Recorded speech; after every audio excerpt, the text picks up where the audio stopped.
Էժան ապրանքը արագ կլանվում է շուկայի կողմից, բայց եթե դու թանկ ես,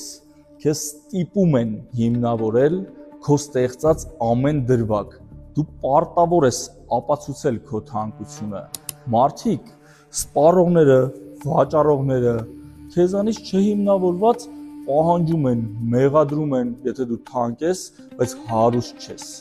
բայց պետք է հասկանալ մի բան, թանկ ապրանք արտադրելը դա արտադրողի որոշումն է ու հնարավոր է առանց հսկայական մարքեթինգային բյուջեների որոշել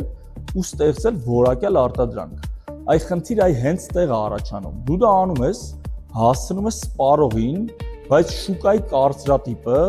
քեզանից ենթագիտակցորեն ավելին է պահանջում։ Սա շատ կարևոր մարտահրավեր է, որը պետք է թանկ ապրանք արտադրողը հաղթահարի։ Բայց կա մի այլ բան, որ պետք է հասկանալ։ Կան շատ հարուստ ընկերություններ, որոնք արտադրում են էժան ապրանք, բայց քանի որ իրանք ունեն խայտառակ մեծ մարքեթինգային բյուջե, իրանց ապրանքը թվում է շատ ավելի թանկ, օրինակ Coca-Cola-ն։ Ես վստահ եմ,